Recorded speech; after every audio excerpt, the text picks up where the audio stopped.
Os trabalhos desse segundo painel serão conduzidos pelo juiz de direito, Dr. Rafael Gustavo Mateucci Cássia.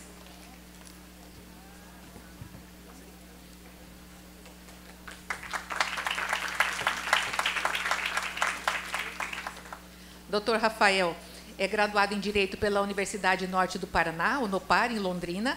É especialista em processo penal pela Universidade Gama Filho, magistrado do Tribunal de Justiça do Estado de Mato Grosso do Sul, juiz colaborador da Coordenadoria da Mulher e um dos idealizadores do projeto Paralelas, Trançando Novos Caminhos, um projeto voltado aos indivíduos autores de violência doméstica na comarca de Rio Verde de Mato Grosso, em Mato Grosso do Sul.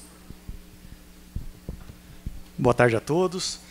Prosseguindo aqui, então, o trabalho no período vespertino, partiremos para o segundo tema da tarde. Só para fazer uma observação, a Jaqueline de manhã falou que é importante que façamos a lei sair do papel. E esse simpósio é justamente isso, é a lei saindo do papel. Ainda mais numa universidade federal, que é o local adequado, um ambiente adequado para a troca de experiências, novas ideias e debates. Então, o simpósio ter saído do tribunal, de outros ambientes mais jurídicos e vindo para uma universidade federal é um mérito da coordenadoria e eu agradeço muito essa oportunidade. Esclarecendo, primeiramente, reiterando, né, as orientações da coordenadoria, o palestrante terá 40 minutos para a palestra e os debatedores 10 minutos cada um. As perguntas por escrito e as que não forem respondidas no momento da palestra será depois por e-mail. Chamo, então, primeiro os debatedores aqui presentes. O debatedor número 1 é a juíza Cátia Brau do Prado.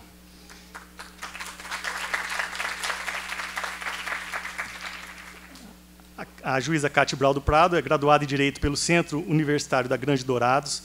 Atualmente é juíza de Direito do Tribunal de Justiça do Estado de Mato Grosso do Sul, atuando na vara da infância, da juventude e do idoso. É coordenadora da Coordenadoria da Infância do Tribunal de Justiça de Mato Grosso do Sul. A segunda debatedora é a Daniele de Cássia Duarte.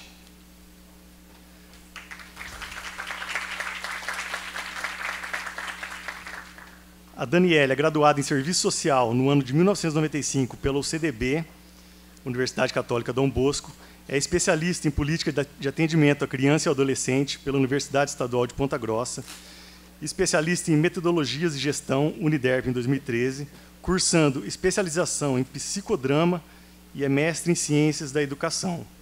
Presidente e fundadora do movimento Mãe Águia, criado em 2013, a partir do trabalho de dissertação do mestrado sobre combate à violência sexual cometida contra crianças e adolescentes.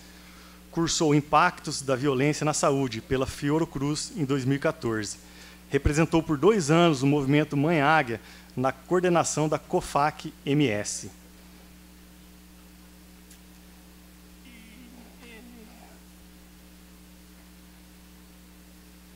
E na coordenação do colegiado da Consex-MS. Recentemente, compôs a Comissão de Movimentos Sociais, Mulheres, Adolescentes e Crianças, que acompanhou a Procuradoria Especial da Mulher da Câmara Municipal de Campo Grande em todos os trabalhos e assuntos relacionados à exploração sexual de adolescentes. Atualmente, atua como assistente social na Unidade Básica de Saúde da Família na região do bairro Maricovas. É supervisora de estágio de campo em serviço social há mais de 20 anos, colaborando com a formação de novos profissionais da área, e autora do livro Mulher, Demandatária da Proteção Social Básica, lançado em 2017. O terceiro debatedor é o Ângelo Motti.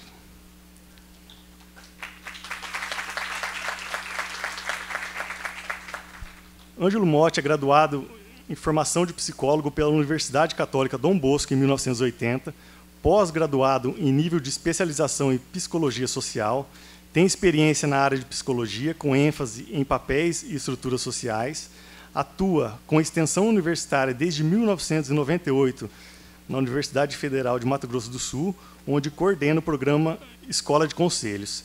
Atuou como gerente do Programa de Combate ao Abuso e à Exploração Sexual de Crianças e Adolescentes no período de 2000 a 2002, no âmbito da Secretaria de Estado da Assistência Social, do Ministério da Previdência e Assistência Social. É responsável pela criação e implantação dos Centros de Referência Sentinela, hoje CREAS. Atua desde 2002 no desenvolvimento de metodologias de integração e aprimoramento de políticas públicas e na formação de membros das instâncias de controle social. Por fim, a nossa palestrante é a doutora Sandra Maria Francisco de Amorim.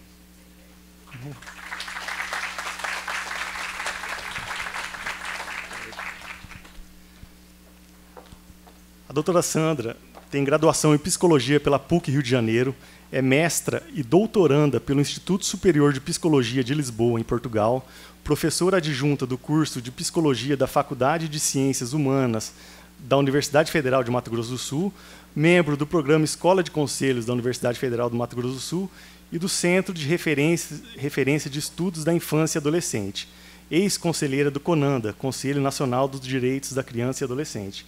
Trabalha principalmente com os temas psicologia, saúde mental, direitos humanos, infância, adolescência e violência. Então, para dar início à segunda parte do trabalho vespertino, eu convido a doutora Sandra Maria Francisco de Amorim para a sua palestra no tempo de 40 minutos, por favor. Vamos procurar ganhar mais tempo, né? Gente, boa tarde. Eu agradeço mais uma vez o convite, parabenizo a iniciativa, né, da Coordenadoria da Mulher por esse evento e, fundamentalmente, pela provocação desses diálogos todos, né, que são extremamente ricos. Confesso que eu ia brincar aqui com o companheiro Motti, né, que eu acho que a gente está numa inversão aqui, que o coordenador podia estar nesse lugar. Bem, eu vou tentar e vou pedir licença para vocês para seguir aqui um texto, para não extrapolar também a questão do tempo, e também porque não trouxe apresentação, e partindo de uma questão que eu acho muito importante, né? Assim, nós já vimos no período da manhã dados muito significativos em relação à violência contra a mulher.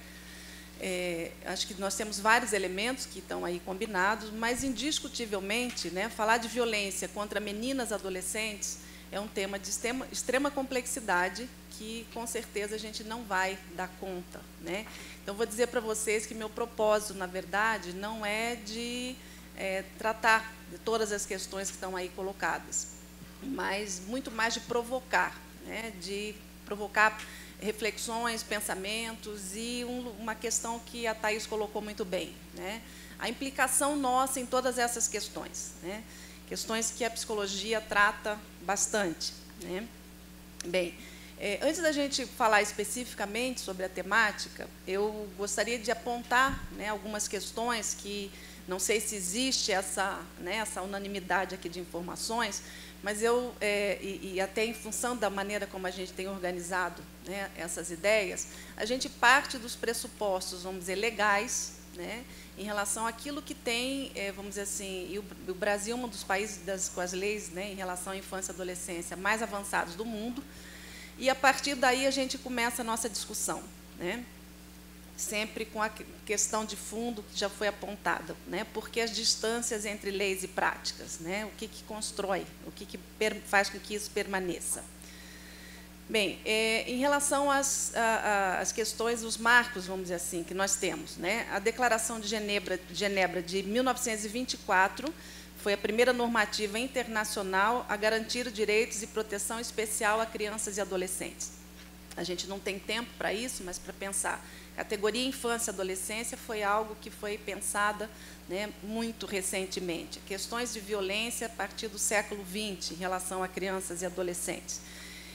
Então, é importante que a gente retome, né, só esses aspectos, porque o Brasil, ele, como eu disse, ele tem entrado, né, nessas tratativas e tem, vamos dizer, sido signatário de muitos pactos, né, inclusive da Declaração Universal dos Direitos Humanos, a Declaração dos Direitos da Criança, que foi, em 1959, né, colocada.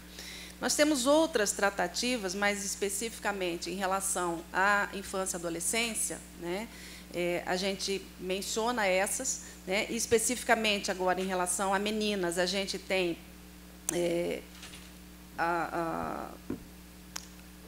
Desculpa, eu fiz uma confusão aqui. Eu estava pensando aqui, por isso que tem que seguir o texto, senão eu acabo me perdendo, né? Mas a gente tem a Declaração de Palermo e a gente tem também, e aí especificamente em relação a mulheres e meninas, né, todo o movimento mais recente, todas as tratativas em relação ao tráfico de seres humanos, que é uma das formas de violência que aparece muito. A gente pode sintetizar, né, que vamos dizer assim, que acompanhando esses movimentos internacionais e como consequência de um processo de redemocratização do nosso Estado, né, do Estado brasileiro, e consagrando a luta dos direitos sociais pela defesa dos direitos, a garantia desses direitos conquistados, né, na verdade, a gente tem no Brasil materializado em dois grandes polos: a Constituição Federal de 1988 e o Estatuto da Criança e do Adolescente de 1990, extremamente recente, se a gente for pensar, né, nessas questões. Que, de fato, o Estatuto, na verdade, nada mais é que vamos dizer assim, um detalhamento do artigo 227 da nossa Constituição, que afirma, né, que assevera ser dever da família, da sociedade, e aí estamos todos, e do Estado, assegurar à criança e ao adolescente, com absoluta prioridade, o direito à vida, à saúde, alimentação, educação, lazer, profissionalização, cultura, dignidade, respeito, liberdade, convivência familiar e comunitária, além de colocá-la a salvo de toda forma de negligência, discriminação, exploração, violência, crueldade e opressão. O detalhamento desse artigo 227, como eu disse, que está especificado no ECA, né, ou no Estatuto da Criança e do Adolescente, em seus mais de 260 artigos, de todos esses, eu gostaria de fazer um destaque aqui, né, em relação também a essa fala. O artigo 5º do Estatuto da Criança e do Adolescente, ele diz que nenhuma criança ou adolescente será objeto de qualquer forma de negligência, discriminação, exploração, violência, crueldade e opressão, punido na forma da lei qualquer atentado por ação ou omissão aos seus direitos fundamentais. Ou seja, nós temos aí vamos dizer assim, elementos suficientes para a garantia desses direitos, né? E o avanço vamos dizer assim, dessa legislação, na verdade, veio buscar romper com tradições extremamente autoritárias, centralizadoras, né, que, num parâmetro doutrinário antigo, em termos da legislação, era chamado de doutrina da situação irregular, né, porque crianças e adolescentes eram vistos dessa forma. E passamos a nomear, então, da doutrina da situação, da proteção integral. Ou seja, nós temos hoje, né, além dessas, vamos dizer assim, dessas leis brasileiras, nós temos uma série de outros acordos, vamos dizer, internacionais que o Brasil é signatário, mas a gente vem, né, indiscutivelmente mantendo, né, um questionamento. Será que podemos dizer que, de fato, a doutrina da proteção integral está consolidada no que se refere à proteção, né, à garantia dos direitos de crianças e adolescentes, e mais especificamente aqui em relação à nossa fala, em relação aos direitos de crianças, de meninas, adolescentes, né, em relação à situação de violência? Nós estamos garantindo saúde, educação, né, todas as possibilidades para um desenvolvimento saudável? É óbvio que nós temos a resposta, né, mas é por isso que a gente precisa caminhar muito mais no sentido de perguntar por que é que há tanta resistência da nossa sociedade. Eu chamo isso de resistência porque eu digo que são forças ocultas, muitas vezes, que a gente não consegue identificar, né, com muita clareza, mas que estão, né, nos traços discursivos, estão nas atitudes que muitas vezes ficam, vamos dizer assim, à sombra, né, daquilo que, na verdade, deveria garantir e acabam, de alguma forma, perpetuando essa falta de garantia de direitos. É óbvio que a gente não pode, né, deixar de considerar que existem inúmeras iniciativas em relação, né, especialmente a crianças e adolescentes no Brasil, em relação a programas, projetos. Nós mesmos, né, no programa Escola de Conselhos, temos muitos, né, projetos voltados a essa questão ao longo desses anos e em várias vários lugares do Brasil, da América Latina. Mas esses avanços eles não são desconsiderados, mas, entretanto, a gente precisa, né, prestar atenção nos dados que ainda se mantêm.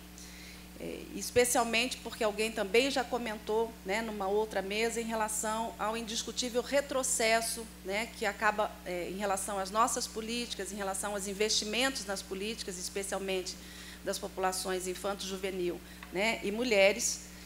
E nós não podemos deixar, né, de pensar que dados, né, que nos são trazidos, por exemplo, pelo CONANDA.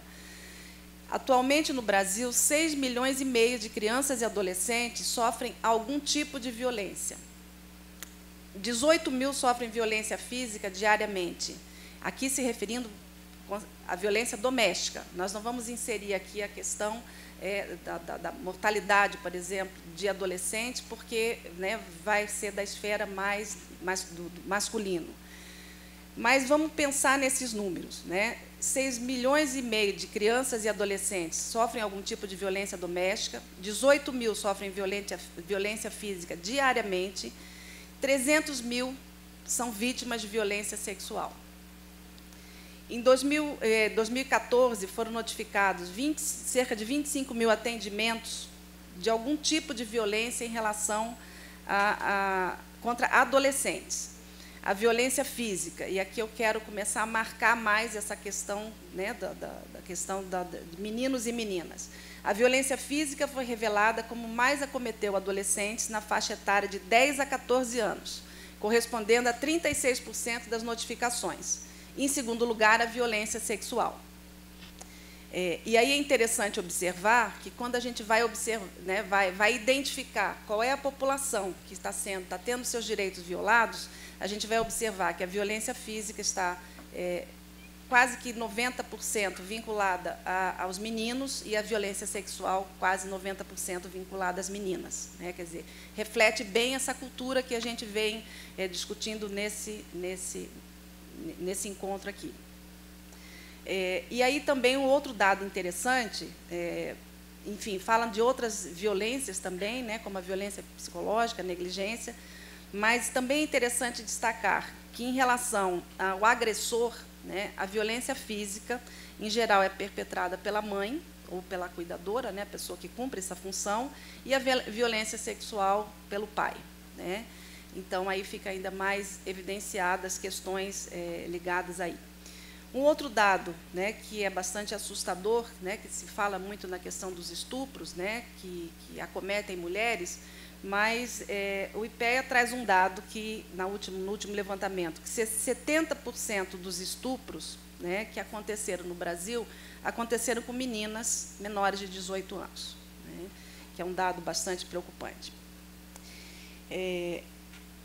Um outro elemento que é bastante significativo, né, porque a gente geralmente tende a pensar a violência como algo distante de nós, né, e eu comento muito isso na psicologia, no sentido de que tudo que há de ruim, de mal, a gente coloca fora, né, como se nós pudéssemos manter, né, uma separação permanente disso.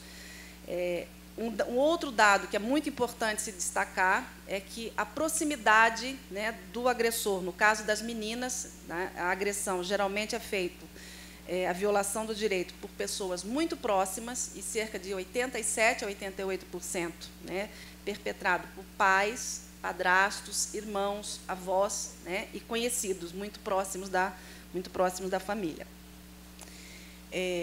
E aí, uma questão que eu acho que é importante a gente discutir também, né, o que a sociedade vai fazendo com os dados, com as manchetes, com as notícias, né? Uma das questões que a gente observa é que, em nome de princípios, né, os conservadores da nossa sociedade, na verdade, deslocam para um outro elemento essa discussão, né? Então, não há uma discussão, de fato, sobre o fenômeno. Vai se discutir, por exemplo, ou vai se disseminar, por exemplo, que o problema da pedofilia ou do abuso de crianças e adolescentes tem a ver com a homossexualidade, que é de uma ignorância absoluta, né? As pessoas que conhecem sabem disso, que não existe nada que faça essa associação, mas que, infelizmente, são formas, né, de disseminar informações que são, como a gente coloca, como resistências para que aquilo que, de fato, deveria ser visto, não é visto. Enfim, a gente também menciona a questão das violências fatais, como eu disse, né, que o Brasil, só que essas violências elas atingem mais os meninos, mas também um elemento extremamente preocupante, né? O nosso país ele mata adolescentes 150 vezes mais do que a Inglaterra, Portugal, a Espanha e o Egito, né? Eu acho isso bastante preocupante. Em relação a Campo Grande, os dados que a gente tem, ou o nosso estado, na verdade, não diferem muito dessa realidade, né, nacional. Tá? E aí, assim, o que a gente observa, né, em relação à violência contra meninas? A faixa etária de 12 a 14 anos é onde há o maior predomínio, né, a gente já pode falar, né, de um desenvolvimento aí adolescente, onde há o maior predomínio de violência contra meninas, né, pardas e brancas, e isso em relação à violência sexual. Quando a gente observa, né, então, assim, são mais suscetíveis à violência sexual as meninas, e são essas as anotações que se tem. Por um outro lado, quando se fala da exploração do trabalho, né, a gente vai identificar que são meninas pardas e negras, então que também está, vamos dizer, absolutamente relacionado com aquilo que nós já vimos aí em relação aos dados das pesquisas com mulheres, né? Teve um dado que acho que foi a Zaira que apontou de manhã, que me chamou a atenção, porque eu acho que é importante a gente pensar, né, o fenômeno da violência como um fenômeno extremamente complexo, mas a gente percebe, às vezes, que há uma confusão entre violência e agressividade. E eu acho que seria interessante a gente pensar, porque a naturalização da violência ela é impensável, né? Isso não é algo que a gente possa dizer que faz parte da nossa humanidade. O que faz parte da nossa humanidade é a agressividade, né? O que o Freud chamava das nossas pulsões agressivas, sexuais, que todos temos, né? Como eu disse, não dá para separar os bons e maus, os certos dos errados. A questão é o que nós fazemos com essas pulsões, né? As nossas pulsões agressivas elas podem se transformar em elementos extremamente criativos da nossa sociedade, por exemplo. Elas não são assassinas, elas não são péssimas, né? O problema é quando elas se transformam em violência. E esse é um dos elementos que eu acho que a gente tem que tomar ter muito cuidado para não naturalizar, para dizer que ser violento é do ser humano. Não, não é. É a desumanidade, na verdade, do ser humano, é a desumanização do humano que faz a agressividade se transformar em violência. E isso é algo bastante importante para a gente pensar, principalmente considerando já a complexidade aí daquilo que nós nomeamos de violência. Porque são muitos fatores que fazem parte da nossa sociedade, da nossa cultura, que estão dialeticamente intrincados. A gente não consegue dizer é por causa disso ou é por causa daquilo, embora exija uma insistência da sociedade em dizer que tem a ver com a cor, tem a ver com isso, com aquilo, né? Não tem. A gente tem que pensar nos valores éticos, nas questões que estão aí autorizadas, inclusive, né? A nossa sociedade ela tem esse poder de autorizar inúmeras formas de violência e depois, paradoxalmente, exigir dos adolescentes que eles não sejam violentos, por exemplo, né?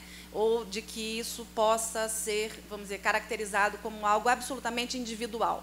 A violência nunca ela é individual. E exatamente o que foi dito também numa outra mesa. Ela nunca é do privado. Embora ela possa acontecer no privado, ela é sempre pública e deve ser passível da intervenção de políticas públicas e de intervenções externas.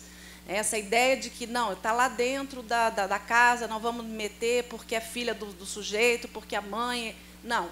Né? A violação de direitos é uma questão que não pode, né? E se nós nos calamos diante dela, a gente está sendo cúmplice, né? Nós estamos contribuindo para que isso continue. Quem que vai falar do meu tempo? Você, por favor. Quantos minutos? Então tá bom, ainda dá. Bem, vamos ver aqui mais... Em relação à violência, de uma forma geral, então, como eu estava dizendo, né, a gente tem que considerar todos esses aspectos E, fundamentalmente, aqui nessas questões que nós discutimos em relação à violência, e aí eu vou focar mais na violência sexual, que é a que mais atinge meninas, né, adolescentes, que é o objeto de discussão aqui, a gente não pode pensar na violência contra crianças e adolescentes, e aí o fato de existir essa mesa já indica muito bem isso, isolado da questão das relações de gênero, né, de geração e de raça que configuram a estrutura da nossa sociedade, né? Existem questões que são bastante complicadas, né, e complexas, no sentido de que pais que se sentem donos de filhos e filhas, né, e que se sentem, inclusive, autorizados a iniciar sexualmente as suas filhas, né? Por exemplo, situações que a gente já se deparou. E também a gente observar que, se pensarmos na violência de um modo geral, né, a gente diz que violência física é mais presente nos meninos, violência sexual mais presente nas meninas. E se a gente observar também no geral, né, a violência impetrada contra os homens, ela é muito mais visível, né, ela é muito mais apresentada. Já com as mulheres é diferente, né? Eu acho que a Thaís também apontou isso em algum momento da sua fala. E aí a gente fica pensando também se o fato dessa violência da mulher ser, muitas vezes, invisibilizada, né, seja lá em nome do privado, seja lá em nome do que for, e a gente sabe que tem coisas horríveis aí por trás disso, ela acaba sendo cada vez mais, ou fica sendo aceitável, né? Fica como se ela não existisse. E aí é algo que preocupa bastante, principalmente em relação a crianças e adolescentes, né? Eu acho que a gente tem avançado muito, como eu disse, mas eu acho que a gente conseguiu avançar mais em relação à população adulta do que crianças e adolescentes. E aí pensar também que esse ser aceitável para a nossa sociedade, eu vou usar a palavra também que já foi usada aqui, é uma questão bastante de hipocrisia, né? A gente, como eu disse, e aí a psicologia estuda muito essas contradições, né? Eu proíbo de um jeito, né? Eu castro, eu faço impedimentos, mas aí eu posso fazer aquilo, né? Então, uma sociedade que é indiscutivelmente facilitadora de violações de direitos por ser adultocêntrica, ou seja, a primazia é dos adultos, né? No controle das populações infantos juvenis, indiscutivelmente, e aquilo que a gente chama também de falocêntrica, centrada no poder dos homens, né, na figura masculina, e que se sustenta numa lógica que é indiscutível como isso se mantém, né? E aí a gente vê, tem uma questão de uma visibilidade indiscutível em relação à desigualdade que isso tudo gera, né, a repressão sexual, quer dizer, hoje um tanto menos, mas ainda assim é presente, né? Antigamente ainda um pouco mais, em relação à repressão sexual, menino pode, menina não pode, né? Questões desse tipo, patriarcalismo, sexismo, a supremacia do mercado e da propriedade e, principalmente, a questão do abuso do poder do adulto em relação a crianças e adolescentes. Sociedade que também tem se apropriado, ou já se apropria há muito tempo, né, de dogmas religiosos como escudos, e eu coloco entre aspas, para manter essa lógica. Esses aspectos não se fragmentam e são parte de um só processo, né? Essa lógica de dominar crianças, de dominar mulheres, e sem pensar, né, que esses investimentos eles trazem imensos prejuízos para o nosso futuro. Bem, pensar, né, a Marilena Chauí coloca uma percepção de violência que eu acho bastante importante, né? A violência como a conversão dos diferentes em desiguais e a desigualdade em relação entre superior e inferior. Instala-se a violência, né? Aí essa questão tem que ser pensada em todas as relações, né? Relação professor-aluno, relação marido-mulher, relação namorada e namorada, namorado e namorado, enfim, não importa. E trazendo um elemento também muito importante, até porque é na saúde que as questões se apresentam com bastante visibilidade, que a Organização Mundial de Saúde trata da violência contra crianças e adolescentes como um gravíssimo problema de saúde pública, né? e que vem construindo também, vamos dizer assim, estratégias de enfrentamento pelos imensos danos que essa população sofre, né? Então, aí eu gostaria de pegar um conceito da guerra que diz que a violência contra crianças e adolescentes é todo ato ou omissão. Isso eu acho muito importante a gente ter clareza.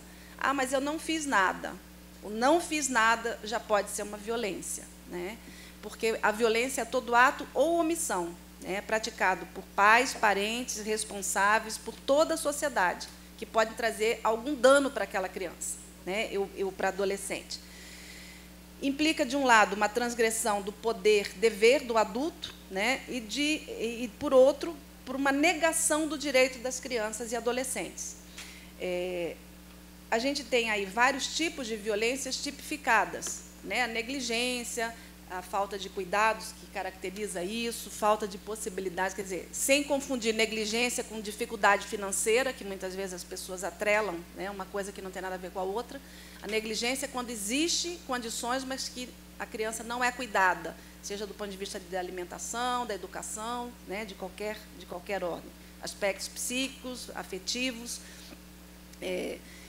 Nós temos a violência física, a violência psicológica. Eu acredito que todos conheçam, né, essa tipificação, mas eu gostaria de chamar muita atenção para um aspecto também, né, do quanto que há uma naturalização da nossa cultura em relação a determinados tipos de violência, né, e sem considerar que essa tipificação, na verdade, para mim tem um caráter muito didático, mas na verdade, elas estão absolutamente associadas. Uma criança negligenciada, geralmente, é uma criança que sofre abuso, uma adolescente que passa por uma situação de violência física, não é incomum que passe por uma situação, né, de violência psicológica e violência sexual também.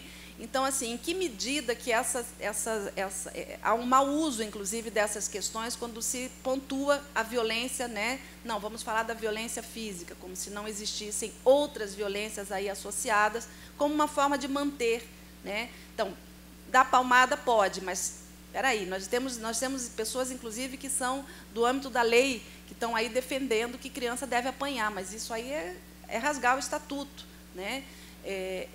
O tipo de discurso, e aí a gente vai conseguindo compreender por que fica tão difícil que essas leis se transformem em práticas, muitas vezes. Porque quem media isso, quem executa, é o que a gente, né, é o ser humano.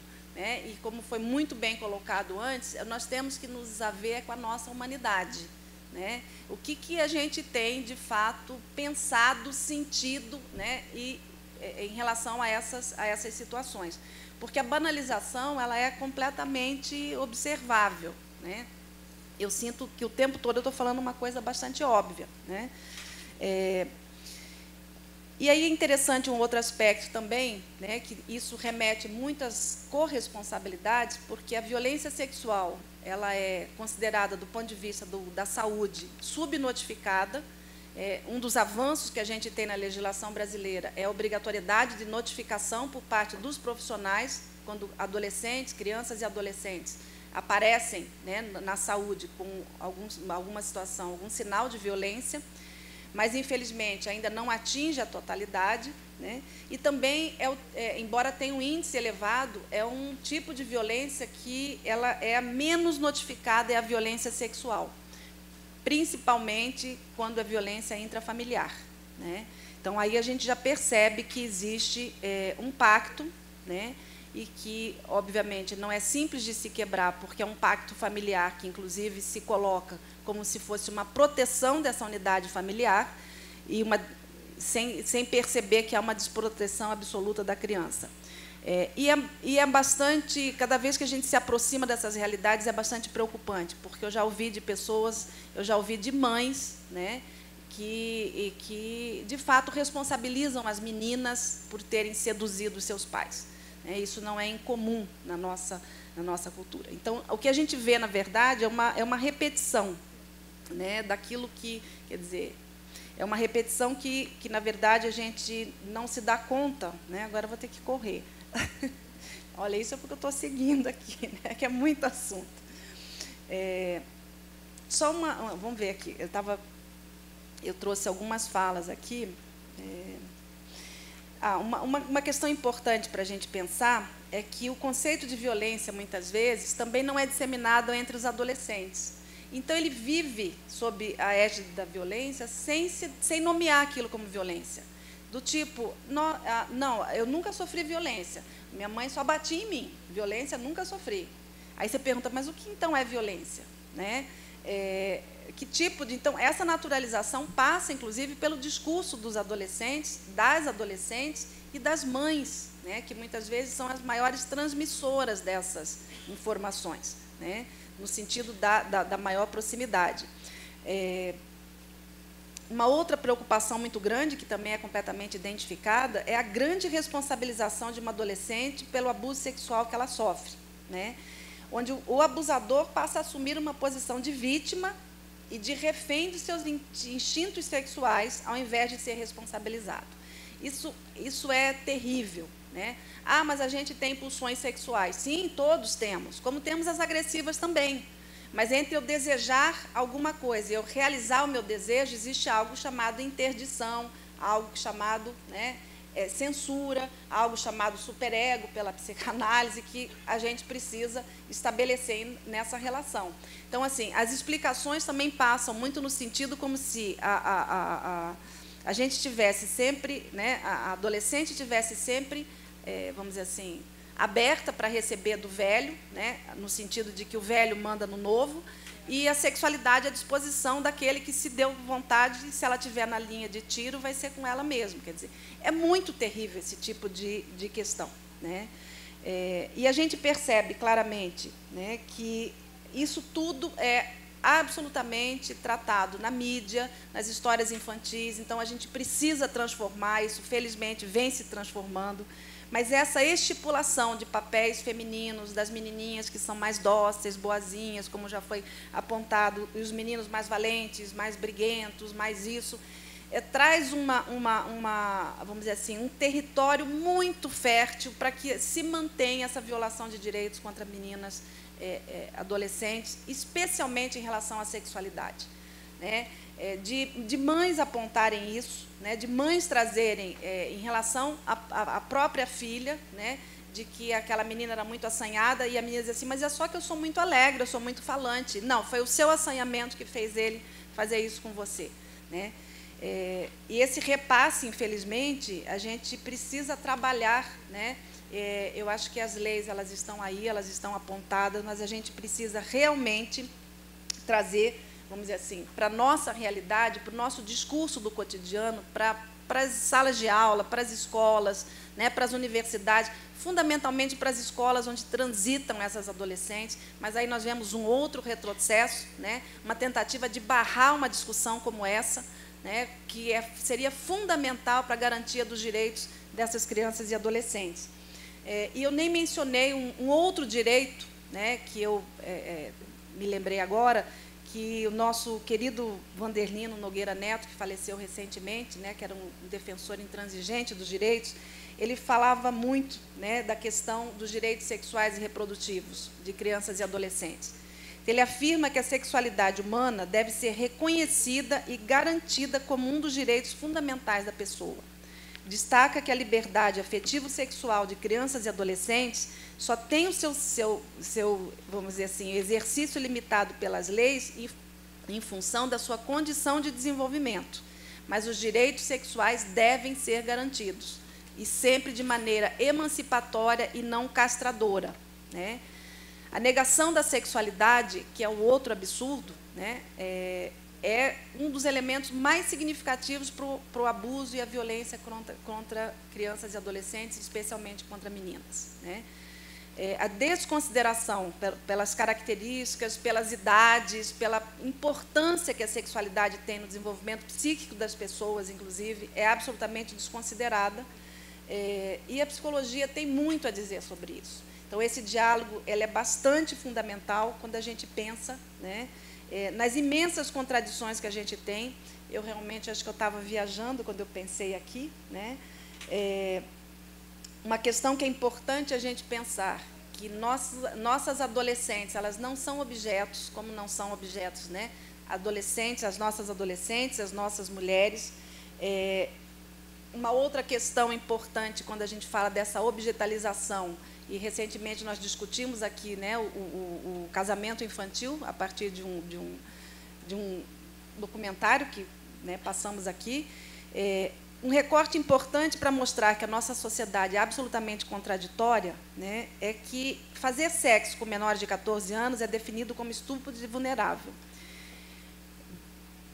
Mais 66 mil meninas entre 11 e 14 anos no Brasil estão casadas com seus estupradores, graças a uma brecha da lei que garante o exercício dessa paternidade. Então, a gente também precisa ficar atento. Como eu disse, era muito mais provocação do que informação, né? Uma outra questão importante é que uma de cada 100 adolescentes que sofrem violência procura um serviço de saúde. E, infelizmente, muitas vezes, aquelas que chegam acabam sendo revitimizadas nesse próprio serviço. Né? Você sabia, geralmente, quando vão na dúvida de uma gravidez e situações bastante complexas. Então, é uma questão muito séria, né? Porque o que nós estamos fazendo com essas meninas, né, e com seu futuro? O discurso de uma menina foi algo do tipo assim: para minha família eu não presto. O meu jeito de ser não é o jeito que eles gostariam que eu fosse. Então, minha mãe acha que é por isso que o meu pai abusou de mim.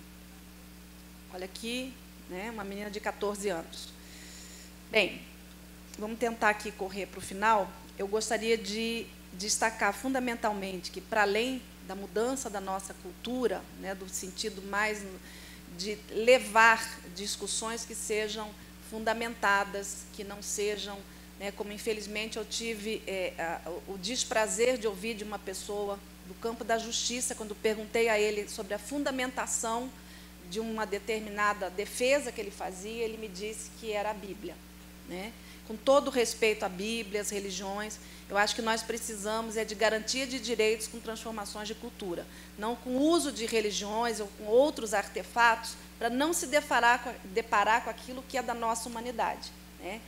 A Thaís fez uma fala fantástica no final, que diz da nossa implicação com as questões. Aquilo que me incomoda muito, tem muito de mim. Isso é indiscutível, a psicologia fala disso. Aquilo que eu finjo que não percebo, né, me faz tão responsável quanto o autor daquela violência. E a gente tem que parar para pensar muito sobre isso. Assimetria de poder, impunidade, são elementos que precisam ser desconstruídos, né? E eu penso que a educação de todas as formas, é uma das saídas mais significativas. É um problema de saúde? Sim. É um problema que afeta o desenvolvimento psicológico? Sim. Problema de saúde mental? Sim. Mas nós precisamos educar a população para saber, né, enfrentar essas questões. Eu penso que um dos maiores desafios de equacionar a tensão que existe entre proporcionar maior autonomia das crianças e adolescentes, que a sociedade resiste muito em dar autonomia para crianças e adolescentes, especialmente em relação à sexualidade, que é uma hipocrisia também.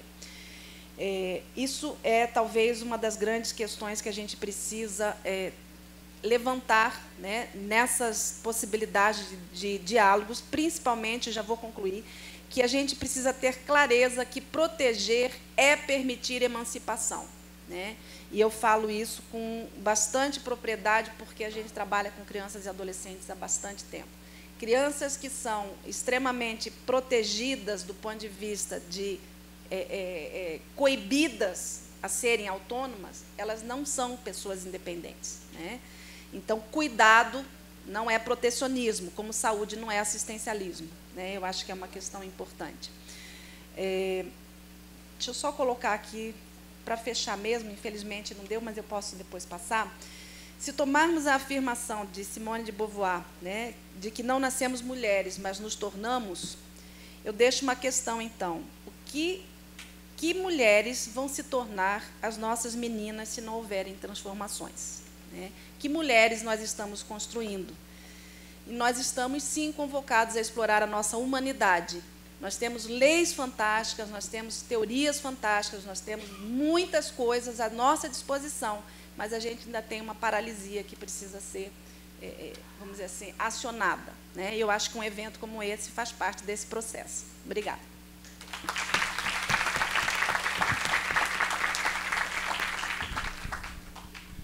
Professora Sandra, obrigado pela palestra e parabéns.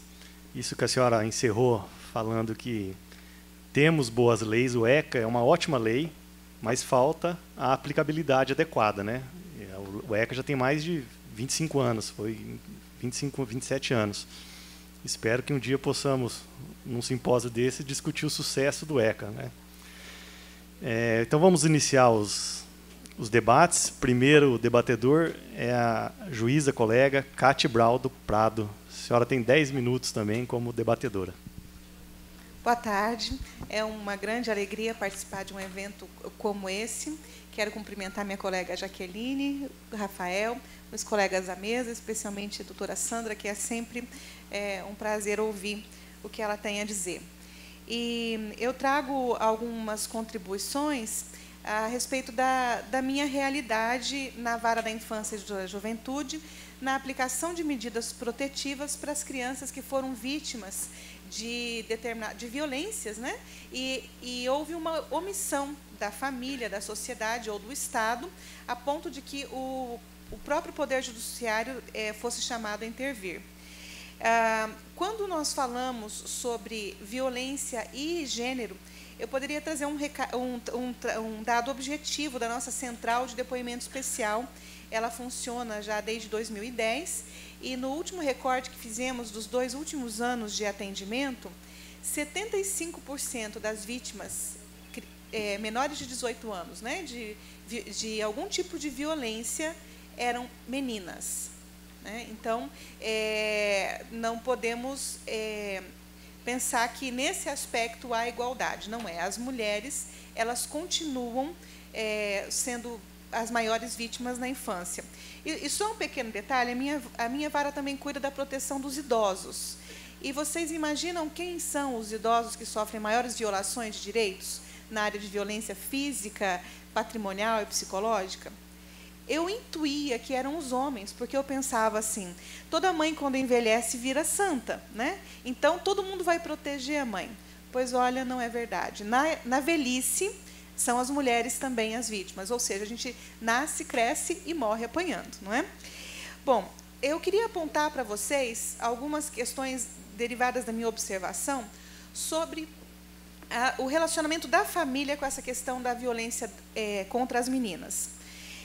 O primeiro aspecto é que há um certo descrédito ou um desconhecimento do que seja violência contra as meninas, e o significado da violência, especialmente sexual, está muito relacionada à ruptura himenal. Vocês sabem que na área de sexologia forense, uma das poucas evidências que nós podemos ter de uma relação sexual não violenta é a ruptura do ímen, né? E o que ocorre? Você, às vezes, chama as famílias para confrontar o fato deles não terem protegido uma criança após um abuso, e eles dizem, não aconteceu nada, o médico disse que ela ainda é virgem. Então, tudo aquilo que não envolve a ruptura do ímen não significa nada quando se trata de violência contra a mulher. Um outro aspecto interessante. Muitos pais, por conta da nossa conjuntura social, dos novos papéis que todos nós desenvolvemos na sociedade, perderam um pouco daquela capacidade de vigiar e de orientar a educação dos seus filhos. Então, as crianças vão crescendo bastante soltas na comunidade, sem aquela rede de proteção que outrora já houve, e então a iniciação sexual é muito precoce. E eu não quero aqui dizer que as crianças não têm direito à sexualidade ou que as adolescentes não tenham, né? Mas os médicos e os psicólogos, eles dizem que a sexualidade humana, para ser bem desenvolvida, para ser prazerosa, para ser favorável, ela requer um certo nível de maturidade. E eu tenho visto meninas de 9 anos de idade iniciando a vida sexual. Ou melhor, passando a ter coito, né? Porque vida sexual a gente tem desde sempre. E o que aponta que isso não faz parte de um desenvolvimento natural da sexualidade humana? Não é o envolvimento de uma menina de 9 anos com um menino de 9 anos, quando os dois estão ali naquela descoberta da sexualidade, na prática de jogos sexuais, que podem ser até inofensivos. Mas, geralmente, é uma menina de 9 anos com alguém pelo menos 5 anos mais velho.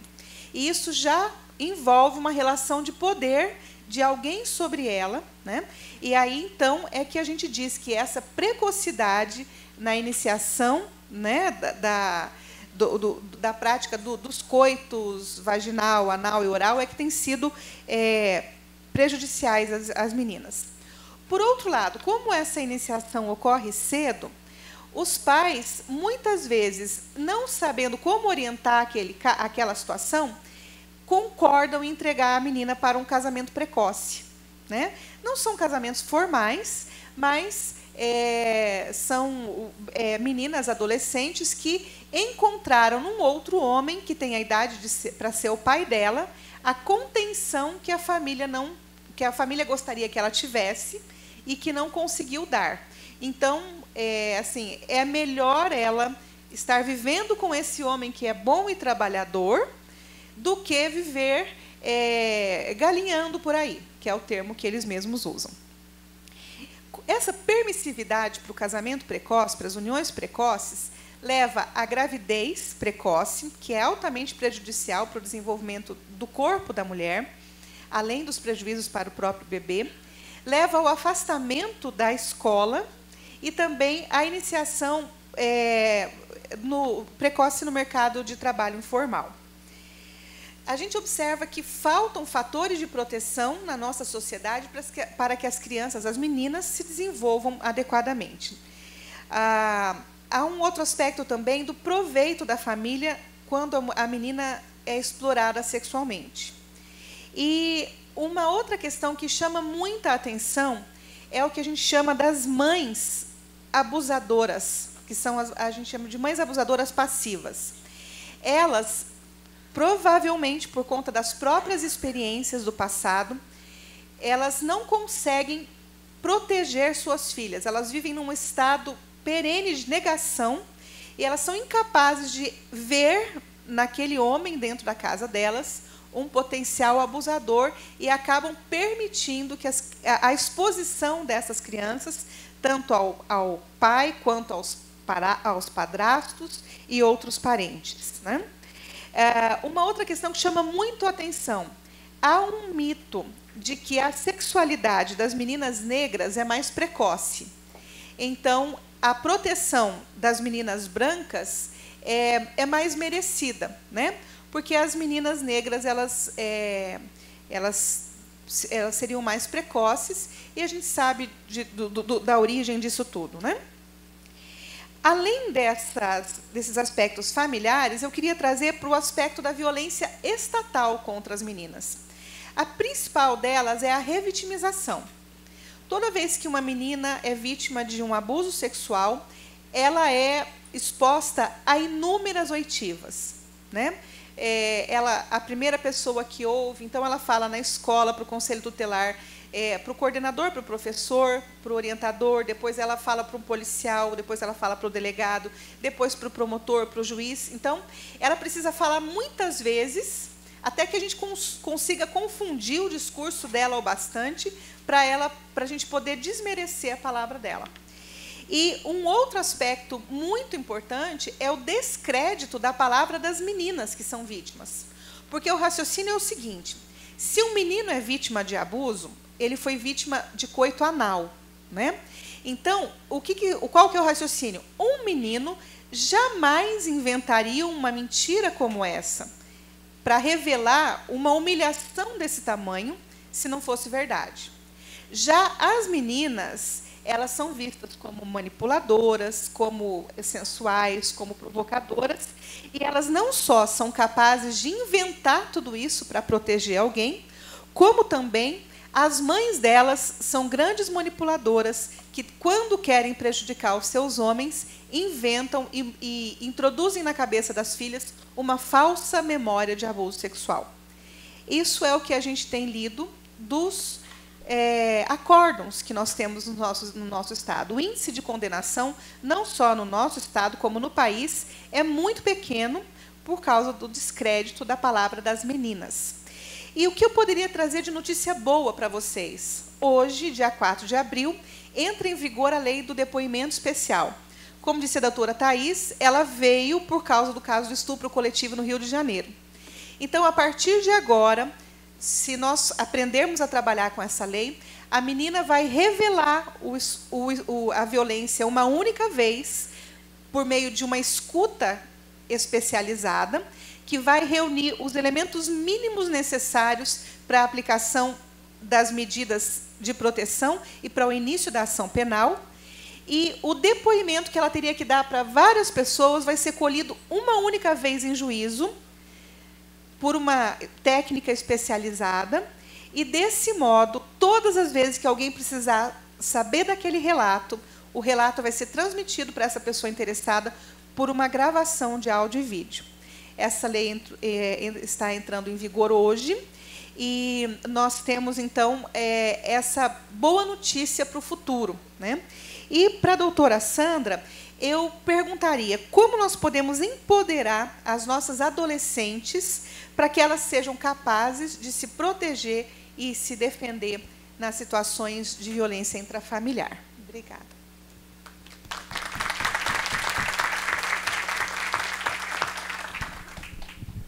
Passa a palavra à segunda debatedora, Daniela de Cássia Duarte. 10 minutos também, doutora Daniela.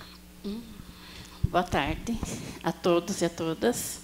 Inicialmente, eu gostaria de agradecer ao convite, mas também não poderia deixar de mencionar a alegria de dividir a mesa com os dois professores, porque eu fui aluna deles no curso Escola que Protege, em 2000 e bolinha, 2004, se eu não me engano, foi o primeiro curso.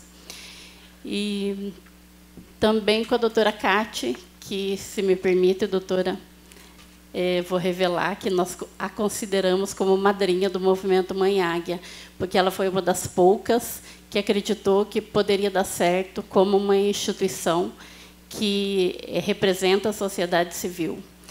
Como eu disse uma autoridade, não, se eu não me engano, a professora Ana Maria, ontem à noite, que ela foi muito apedrejada, xingada, teve vários contra a tudo que ela gostaria de ter construído, mas ela foi em frente.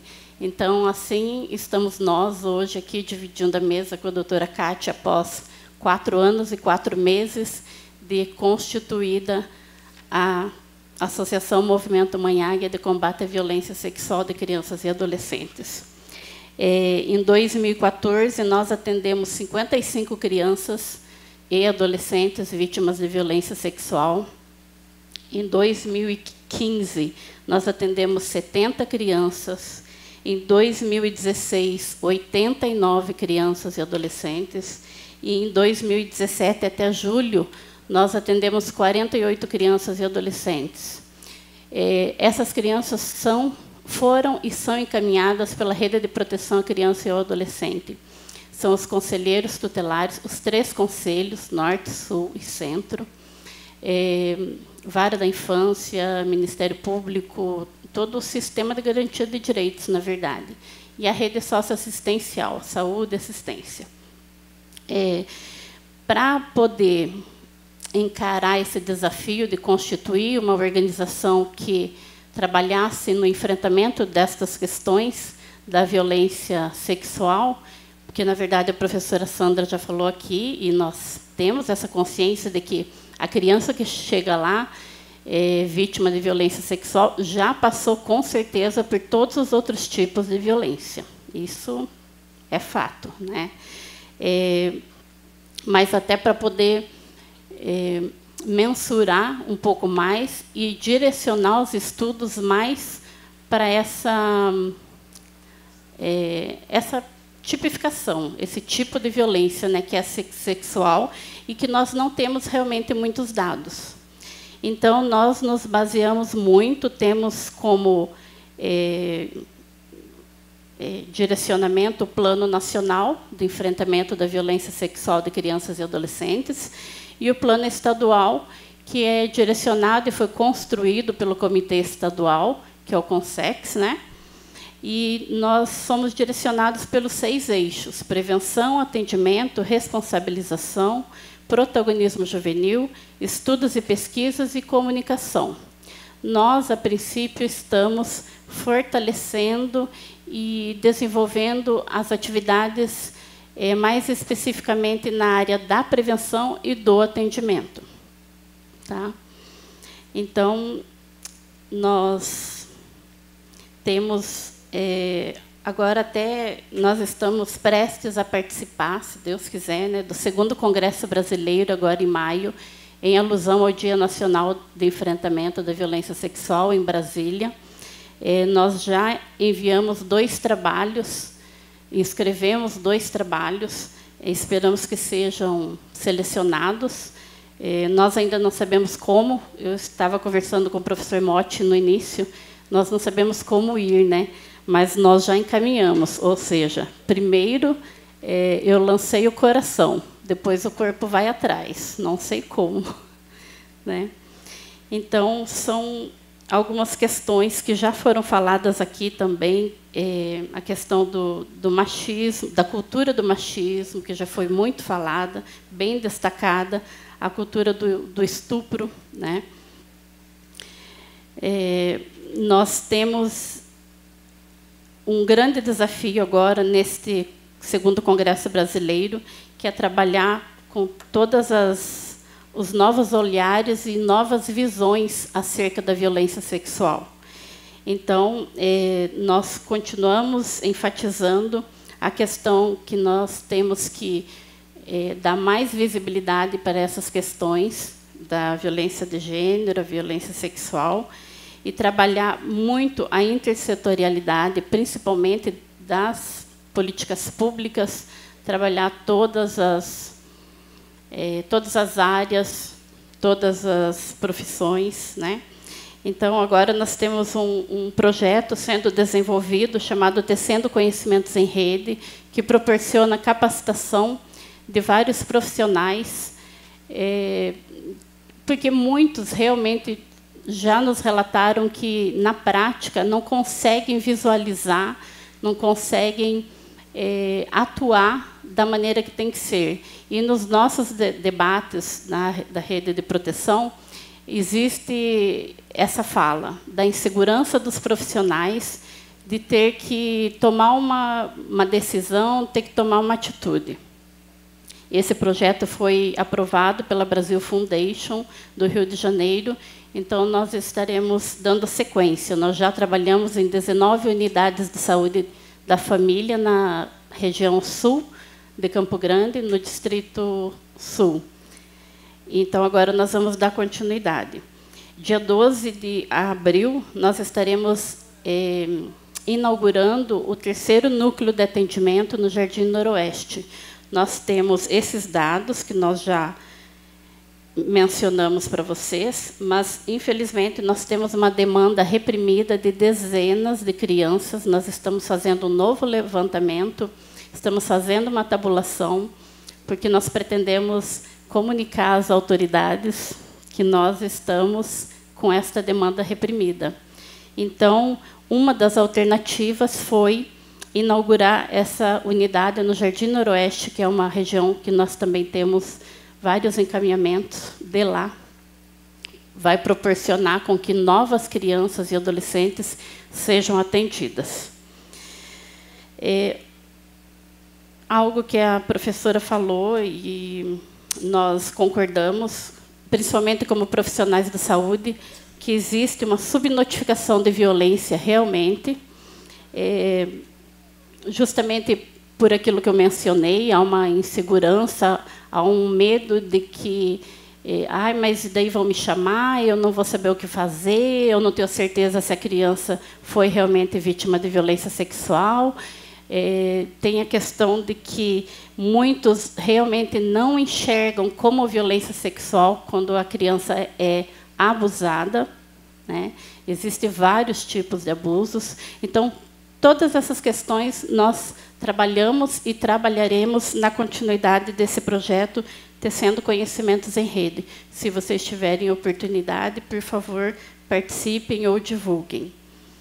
E, para encerrar, nós temos também, enquanto instituição, um grande desafio pela frente. Não sei se será possível realizar, porque o amanhã a Deus pertence, mas, desde o início, nós temos muita vontade de atender os autores da violência sexual, mesmo que sejam os adolescentes, porque adultos não sei se nós daremos conta realmente, mas poderemos conversar posteriormente com o sistema de garantia de direitos, com a rede de proteção, para que eles encaminhem para nós, a princípio, 6, digamos, para nós começarmos a atender esse público, porque não é possível que nós continuemos enxugando gelo a vida inteira.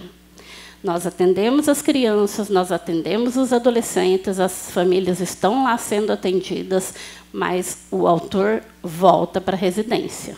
Tá? Só para concluir, professora Sandra, nós temos algumas questões, por exemplo, como trabalhar os direitos sexuais e reprodutivos com os adolescentes na tentativa de minimizar a violência sexual, principalmente quando as nossas tecnologias profissionais são vistas como ameaças. Por exemplo, a nossa intervenção da saúde, a intervenção dos profissionais de educação, tá? E como criar estratégias, principalmente para nós da saúde. Agora eu estou puxando bastante para os profissionais da saúde, porque em relação à política da assistência social, eu já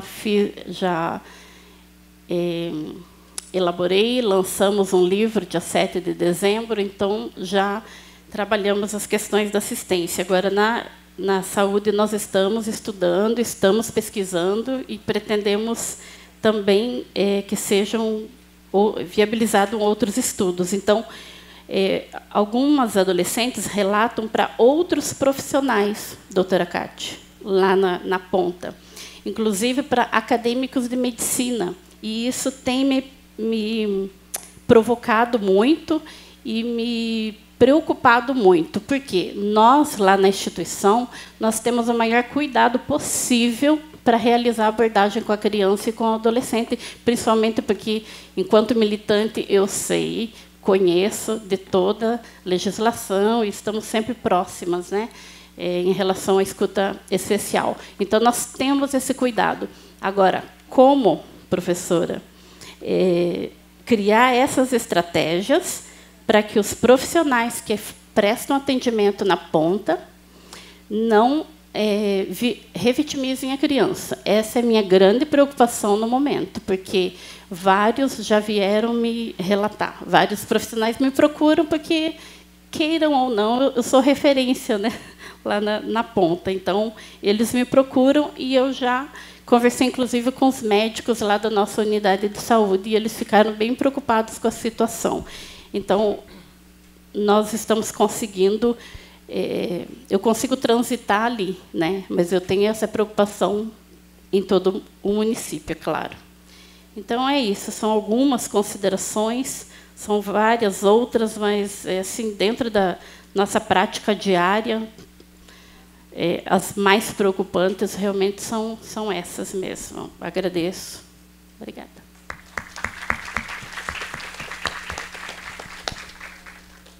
Passo a palavra, então, ao professor Ângelo Motti, com 10 minutos para os debates. Boa tarde, pessoal. Boa tarde, hein? Vamos acordar, né? O esvaziamento parcial da plenária aí representa, de certa forma, além do cansaço, lógico, o quão é interessante para a sociedade a criança. Isso é natural. o quão é importante para nós a questão da criança, já que este painel era um painel sobre meninas, né? E esta situação a gente já vem lidando há 35 anos, pelo menos. Eu completo agora em maio. 35 anos que eu comecei a trabalhar na área do direito da criança. Mas a gente tem melhorado muito, né, doutora Cátia? A gente tem expandido muito o interesse superior pelos direitos da criança. E tanto a doutora Cátia como a doutora Jaqueline, que também já foi juíza da infância, sabe o quanto que há essa resistência da sociedade pelo não reconhecimento da criança enquanto um ser humano pleno. E acho que esse é o princípio dessa reflexão nossa, né? Eu entendo, como muitos entendem, mas não é tão natural entender isso, de que a célula da sociedade, justamente, o núcleo da célula é a criança. Não teríamos o mundo dos adultos se não existissem antes as crianças, né? Mas o mundo é tocado pelos adultos que esquecem de que foram criança. E do quão foi importante esse período na sua vida, né? E normalmente o mundo é tocado por pessoas que tiveram acesso a todas as condições para o seu desenvolvimento, e é tocado também por aqueles que a eles foram negadas todas as condições de desenvolvimento, né? Que são as pessoas desempoderadas, as pessoas dominadas. Então, o mundo é tocado por esses dois segmentos, né? E que, de maneira igual, esquecem de que um dia foram criança e o quão foi importante essa fase da sua vida e o quanto que as oportunidades representaram no desenvolvimento e no resultado da sua vida adulta. Então, o não reconhecimento da importância da fase da infância como a fase primordial para a formação do adulto é uma coisa recorrente na nossa vida adulta. Nós temos uma grande falha de memória, né, coletiva, e isso faz parte da nossa lida diária de todos os adultos, dentro e fora do poder público, nas relações, direto ou indiretamente, com as crianças e adolescentes, né? Isso é muito forte. Eu percebo e observo isso há muitos anos, e acho que, embora a gente tenha evoluído muito, ainda temos muito, mas muito, muito a caminhar. E acho que a violência que recorre sobre as crianças, a maior dela é esse desconhecimento, né, da criança como um ser humano pleno, um ser humano com todos os direitos humanos, né, iguais aos dos adultos, né, e que exerce de acordo com a sua capacidade de exercê-lo, né? Mas eu gosto de pensar numa compreensão que eu tenho sobre a nossa Constituição e a visão que ela tem dos brasileiros, de que todos nascem plenos de direitos, ou seja, nós já nascemos com todos os direitos, a gente não adquire os direitos durante a vida, e a gente vai exercendo de acordo com a nossa maturidade, com a nossa capacidade de responder por aquilo, né? Como, por exemplo, dirigir aos 18 anos, votar aos 16, casar aos 18, né? Comprar e vender na vida adulta. Mas nascemos com todos esses direitos já. Ninguém adquire direitos durante a vida. Mas, na nossa cultura, o direito é uma concessão dos adultos e daqueles que têm poder, ou que estão com o chamado poder.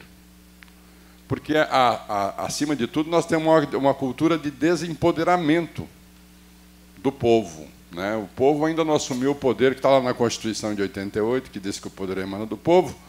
Imagina reconhecer, se o sujeito não se reconhece com poder, ele não vai conseguir reconhecer muito além disso, né?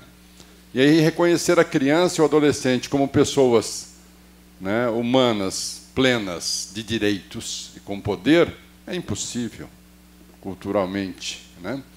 E essa nossa vinculação muito forte, essa cultura de desempoderamento, né, num Estado com cultura machista, patriarcal, adultocêntrica, traz todas essas condições para violações de direitos humanos de meninas, né, de crianças em geral, de meninas em especial e de mulheres. O não reconhecimento também desta condição de igualdade entre homens e mulheres, né? Imagina isso com uma lente de aumento lá na infância. O quanto isto é tão pior do que o não reconhecimento da condição de igualdade entre homem e mulher na vida adulta. O quanto isso é pior no processo de formação humana. Quando uma menina cresce, vai crescendo e se formando o seu conhecimento, formando a sua consciência, formando os seus valores, e sofre deste não reconhecimento da condição de igualdade que os homens praticam em relação às mulheres. Imagina isso elevado ao nível da Valentina, né, que completou 7 anos ontem. Então, não podemos dizer que é natural. Caramba! Como isso pode ser natural? Né? Mas, na nossa cultura, a gente diria, é natural. Não, nós temos que desnaturalizar aquilo que não é da natureza humana. Então, porque é uma cultura criada por uma série de fatores, e aí nós tentamos dar o nome disso de natureza. Não é natureza, isso é cultura. E cultura onde prevalecem interesses de uma parte dos humanos. Né? Então, o não reconhecimento da criança é cultural. O não reconhecimento da condição de igualdade da mulher, ele é profundamente cultural.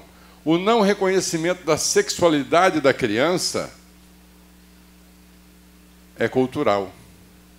A negação da sexualidade da criança, dos direitos sexuais, da inviolabilidade do corpo. Isso tudo, então, na vida adulta, né,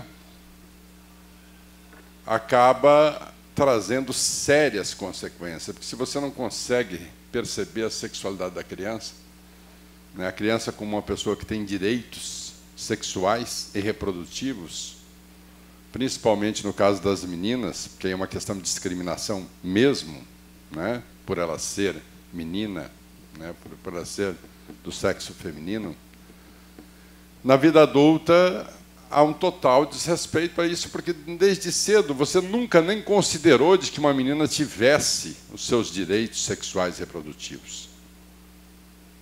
Você nem levou isso em conta. E eu estou falando você, eu, né, nós todos, homens e mulheres. Não são só os homens, são os homens e as mulheres, né? As mulheres acabam ajudando neste processo, né, do desenvolvimento dessa inconsciência, né, ou ausência de consciência a respeito disso. Então, eu acho que tudo começa por essa reflexão, né? A violência contra a mulher, a violência contra as meninas, a violência sexual, né, passa por este processo de não reconhecimento do outro, né, passa pela total falta de consciência a respeito disso. Eu tenho algumas convicções, depois de tantos anos, a gente vai ficando meio convencido, mas sempre querendo aprender, né? Mas algumas coisas você já consegue deduzir com mais segurança. Não é certeza, mas com mais segurança. Uma segurança que eu tenho é de que realmente nós podemos escrever todos os melhores tratados, que nós não vamos alterar a realidade. Isso eu estou seguro. Depois de tanto trabalho que a gente já fez nesses anos todos, a Escola de Conselhos, agora em maio, completa 20 anos aqui na universidade. Ela foi a primeira no Brasil. A gente trabalha políticas públicas de direitos humanos, dedicado especialmente à criança, mas não só à criança e ao adolescente. Então, faz 20 anos que a gente vem insistindo né, na implementação do Estatuto da Criança e Adolescente aqui na universidade, todos os anos promovendo formação de pessoas. E o que altera a realidade é muito pouco. Por quê? Fundamentalmente, o que altera a realidade não é a lei, não é a norma, não são as regras, não são os tratados, não são as resoluções, mas sim a formação da consciência das pessoas a respeito daquilo que se quer alcançar com esses tratados. Não adianta você dizer do direito da criança se você não reconhece a criança ali. Se você não consegue perceber de que essa criança de que você está falando é uma pessoa plena, completa, repleta de direitos e com capacidades humanas. Se você continua pensando que a criança é aquele ser inferior, aquela coisa toda lá que a gente já está cansado de ouvir e falar, então é impossível. Quando a gente vê que 70% dos estupros acontece com as meninas, fica muito bem esse significado da total falta de consciência, desses aspectos aqui levantados. Quer dizer, uma reprodução de tradições que violam direitos, e que secularmente violam direitos, e uma quase que, não é incapacidade, mas a precária capacidade de introduzir tradições que garantam direitos, que assegurem direitos.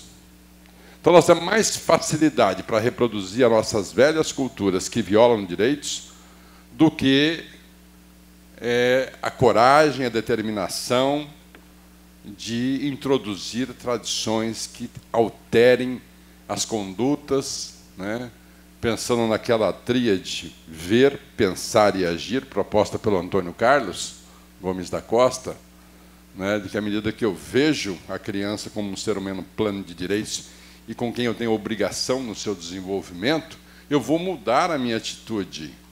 Eu sou casado pela segunda vez, tenho filho do primeiro e do segundo casamento.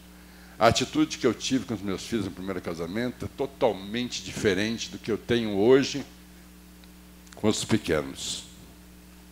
Porque eu presumo que a minha compreensão evoluiu em relação ao reconhecimento da capacidade de humanidade que está inserida dentro desses 2 filhos que eu tenho hoje. Muito diferente. Mas, para mim, não foi fácil, e não é fácil você mudar as suas atitudes simplesmente porque você tem um conceito. Porque muito mais que um conceito, é o reconhecimento, é como aquilo é internalizado dentro de si. Então, às vezes, a capacitação em si, a formação, eu não gosto de falar reciclagem, eu detesto esse negócio de reciclagem, sempre coisa para mesa, para celular, para óculos. Gente não se recicla, gente se cria oportunidade para formar consciência. Então, nós temos que investir muito nisso mesmo, é um desafio permanente. E aí eu pergunto para a Sandra, para terminar, porque já estourou, você fica aqui olhando para mim desse jeito. Ela já saiu. Desculpa, brincadeira. Eu pergunto para a Sandra o seguinte: por que há uma resistência do movimento de mulheres em reconhecer a menina como mulher? No meu currículo foi colocado o quanto que eu trabalhei no enfrentamento à violência sexual contra crianças e adolescentes. E no tempo que eu trabalhei, eu sempre tive muita dificuldade de trazer para a nossa rede de enfrentamento a esse processo o movimento de mulheres. Foi o que menos, dentro do conjunto daqueles atores nacionais, inclusive quando eu era coordenador nacional, porque essa resistência das mulheres adultas em reconhecer as questões de gênero, os conceitos que trazem este campo de reflexão e de militância, da menina como também a menina adolescente, como mulher e também como sujeito de direitos, de todos esses direitos que a gente preconiza em relação à mulher. Muito obrigado.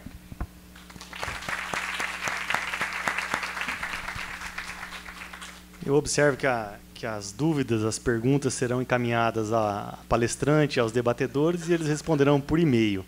Peço, então, à doutora Sandra, a professora Sandra, que faça as considerações finais rapidamente, porque o tempo já está estourado. Acho que eu vou responder por e-mail para vocês também. Bem, bom, eu acho que a gente já falou, né, tentar fazer uma questão, né, tentar conciliar como podemos empoderar as nossas meninas, como é que a gente pode fazer que o movimento de mulheres assuma essa questão. E eu acho que as questões estão interligadas, porque eu entendo que a grande questão da nossa humanidade chama contradição, né? E aí, assim, a provocação disso, né, a doutora Cátia pergunta como que a gente pode produzir transformação, eu não vejo outra saída que não seja pela educação, né, pela conscientização, de fato, vamos dizer assim, trazer as pessoas à reflexão. Só que trazer as pessoas à reflexão é uma estratégia, só que, assim, quem quer pensar sobre isso? Né? O Motti falou do desinteresse pela temática. Eu sou mais provocativa. Eu acho que as pessoas não querem olhar para a própria história. Eu acho que a questão aí entra numa questão de que, não, eu já sou adulto, né, eu estou no mundo dos adultos, e muitas vezes a gente não percebe a reprodução disso. E, assim, eu acho que talvez um grande pacto que pudesse ser feito, porque, assim, não acho que o problema do direito, da psicologia, da medicina, embora a gente saiba que nesses segmentos todos nós temos, sim, reprodução da violência. Então, nós precisamos pessoas envolvidas nesses diferentes segmentos que possam, vamos dizer, levar adiante discussões que, de fato, transformem. Né? Porque, assim, eu não posso como é que eu posso chegar para uma pessoa que, vamos dizer assim, contradiz... Eu posso chegar para uma pessoa que contradiz o Código de Ética de Psicólogos e falar com ela sobre isso. Né? Por exemplo, quando a gente fala lá que a gente não pode, né, ser conivente com nenhum tipo de opressão, violência. Então, mas isso passa pela nossa humanidade. Né? E aí eu acho que a grande questão, na verdade, é de que as estratégias de olhar sem ver, que a nossa sociedade tem, embora a gente tenha milhares de, né, mídias e isso e aquilo, a gente olha e não vê. Né? Então, talvez a gente começar a pensar o que pode ser visibilidade, o que pode dar visibilidade a isso. É olhar, né, para a própria situação. E uma outra questão que eu acho muito séria, né, eu digo sempre que tudo que não é dito vira maldito. Né? E essas maldições que a gente vem, vamos dizer assim, colhendo, né, ao longo da história, ok, eu posso escutar do ponto de vista, né, de vários pontos de vista, da questão histórica, isso e aquilo, só que, assim, a questão da implicação é agora. Né? Eu não posso ficar calado escutando uma situação, ou vendo uma situação que é de estilhaçamento da vida de uma menina e achar que eu não posso, né, ou eu não tenho nada a fazer com aquilo. Ou, enfim, eu acho que é nesses espaços que a gente ocupa, é educação, é formação, é provocação, no sentido de que o que eu estou fazendo com isso, né? Porque, senão, a gente não vai conseguir, vamos dizer assim, encontrar os nossos pares, né? E mais pares, para que a gente possa distribuir isso. Porque, de fato, a incoerência que a gente tem, né, em construir leis e contradizê-las diariamente, é aquilo que a Thais apontou no início. Quem nunca descumpriu? Né? Então, o que acontece que essa temática específica, que algumas questões eu não quero ver. E aí, infelizmente, não tem como escapar de uma questão mais ampla, que é, além de eu querer, primeiro, aquilo que me interessa, né, e a supremacia do individualismo, que está cada vez mais em voga, não, eu não tenho nada a ver com isso. Né? Eu não tenho nada, ou isso não me atinge. Porque o outro, né, a diferença do outro é algo que, quando muito, me incomoda e eu quero cada vez mais distância. Então, eu acho que o comprometimento precisa vir de dentro, daqui, né, desses espaços para fora, de cada um de nós, né, para a gente poder fazer frente àquilo que está, infelizmente, no momento de mais retrocessos ainda. Tá? Muito obrigada. Vamos pensar já na prova. Agradeço, então, a professora Sandra, a Cátia, a Daniela e o professor Ângelo, e dou por encerrado, então, esse quarto tema de hoje. Obrigado a todos.